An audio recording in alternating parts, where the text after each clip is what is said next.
Seigneur, notre Dieu et notre Père, nous te rendons grâce pour ta fidélité et ton amour.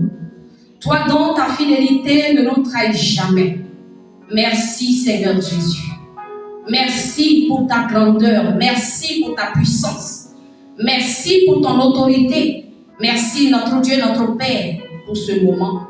Merci pour ce temps agréable que nous passons en ta présence. Nous te prions. Toi qui envoies ta parole, Seigneur, pour guérir les malades. Toi qui envoies ta parole pour arroser, Seigneur notre Dieu.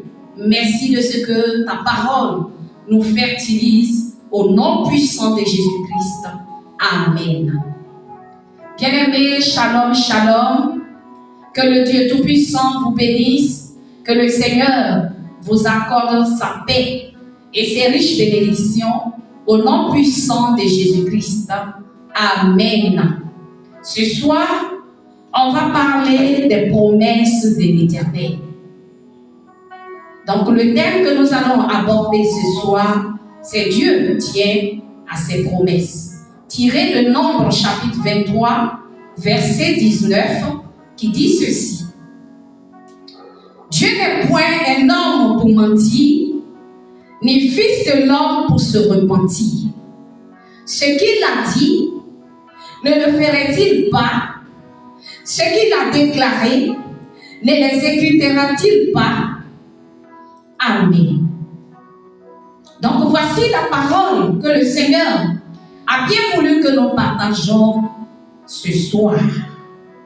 La promesse de l'Éternel.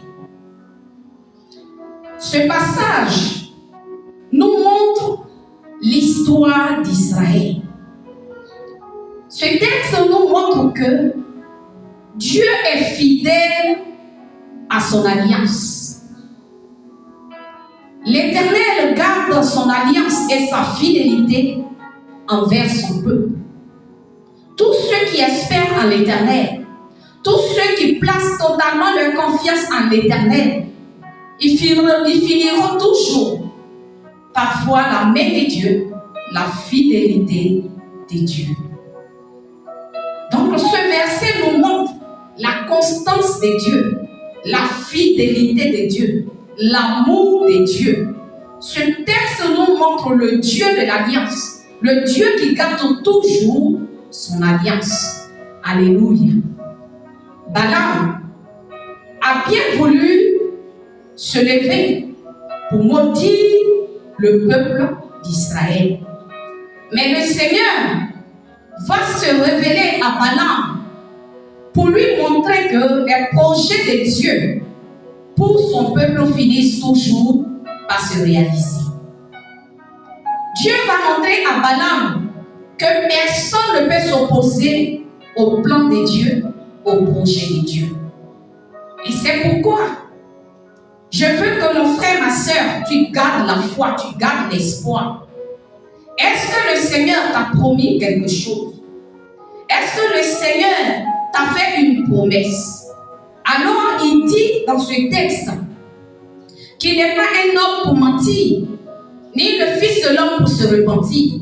Ce que la bouche de l'Éternel a déclaré sur ta vie, crois que ce projet va se réaliser. Crois que l'enfantement va se réaliser. Crois que la grâce de Dieu va se manifester dans ta vie. Parce que Dieu n'est pas un homme pour mentir, ni le fils de l'homme pour se repentir. Alléluia. C'est que Dieu t'a promis. Même si la prophétie sur ta vie tarde, attends. Attends-la, car elle s'accomplira et elle s'accomplira certainement. Ce qui nous empêche parfois de voir l'accomplissement du projet de Dieu pour notre vie, c'est l'impatience, le découragement, le désespoir.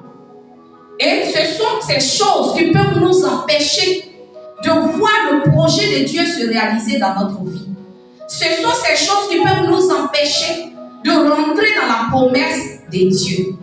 Alléluia. Alors que parfois, tu es à 2 pas de l'accomplissement du projet de Dieu, c'est en ce moment que l'ennemi envoie le découragement.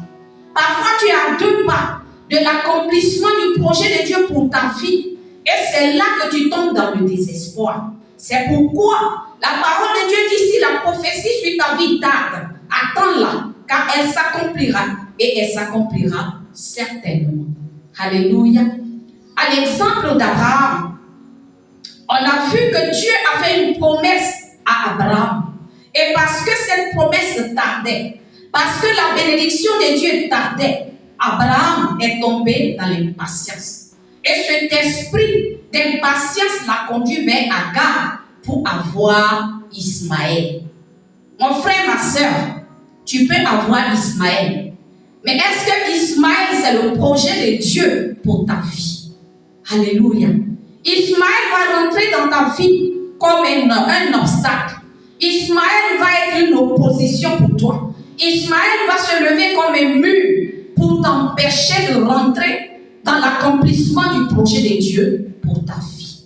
C'est pourquoi, ce soir, j'aimerais te dire que le timing de Dieu n'est pas limité. Je vais te dire ce soir que la main du Seigneur n'est pas limitée. Je veux te dire qu'il n'y a pas de date de péremption dans la promesse de l'Éternel. Alors, si l'Éternel t'a promis quelque chose, attends-la. Elle va finir par s'accomplir parce que Dieu est fidèle et Dieu est bon. Gloire à Jésus. Hébreux chapitre 6, verset 11 à 12, il est dit dans ce texte que chacun montre le même zèle jusqu'à la fin.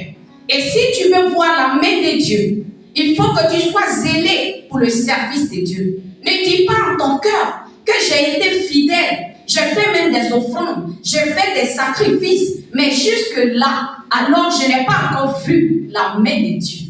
Ne tombe pas dans la tiédeur, garde le même zèle jusqu'à la fin et tu verras la main de Dieu, tu verras la gloire de Dieu. Ne permets pas que Ismaël rentre dans ta vie. Ismaël peut être un obstacle à ton mariage. Parce que le mariage que le Seigneur t'a promis tarde, tu décides d'être la maîtresse des normes. Laisse-moi te dire que ce monsieur deviendra comme Ismaël dans ta vie. Tu peux rentrer aussi dans ces business parce que tu attends le travail et le travail tarde. Alors tu décides tout de suite d'embrasser ce business. Mais ce business qui n'est pas conforme à la volonté de Dieu peut être Ismaël dans ta vie. Mon frère, ma soeur, fais attention afin que Ismaël soit chassé de ta vie. Parce que tant que tu ne chasses pas Ismaël de ta vie, tu ne verras pas la gloire de Dieu. Tu ne verras pas la bénédiction de Dieu. Tu ne verras pas les promesses de Dieu. Le Seigneur t'a dit que tu vas te marier. Crois à la parole de Dieu. Car ce n'est pas la parole d'un homme, mais c'est la parole du Très-Haut. C'est la parole de l'Éternel. Les paroles de Dieu sont oui et amen. Les paroles de l'Éternel sont vraies. Les paroles de l'Éternel sont des paroles de victoire. Alors attends la promesse de Dieu sur ta vie. Et elle va s'accomplir. Et elle s'accomplira certainement. Tu verras la gloire de Dieu. Tu verras le miracle de Dieu. Tu verras le succès au nom puissant de Jésus-Christ. Que tout esprit de découragement qui peut te conduire vers Agar pour avoir Ismaël soit brisé dans le nom de Jésus. Renvoie cet esprit. Que Ismaël soit chassé au nom puissant de Jésus. Parce que au nom de Jésus-Christ, Ismaël va sortir de ta vie. Tu vas voir que le Seigneur va faire venir Isaac, le fils de la promesse, le fils de la bénédiction. Isaac, c'est ta gloire. Isaac, c'est ton Canaan. Isaac, c'est ton mariage. Isaac, c'est ton travail.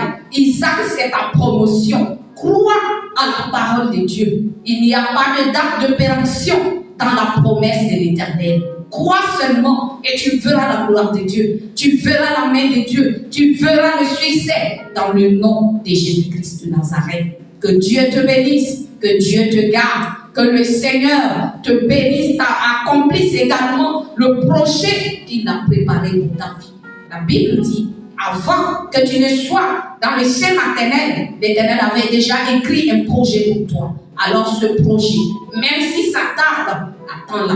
Tu verras la gloire de Dieu. Tu verras la réalisation du projet de Dieu et la bénédiction de l'Éternel qui n'est suivi d'aucun chagrin sera ton partage Que Dieu te bénisse, que Dieu te garde, que Dieu te fortifie, que au nom de Jésus-Christ de Nazareth, les promesses de l'Éternel se réalisent dans ta vie. Car Dieu n'est pas un homme pour se repentir. Dieu n'est pas un homme pour se détourner de ses projets. Mais ce que le Seigneur promet, ces choses s'accomplissent. Le programme de Dieu va se réaliser pour toi et tu verras la gloire de Dieu. Au nom puissant de Jésus-Christ, shalom, shalom, demeurez bénis. Au nom de Jésus, amen.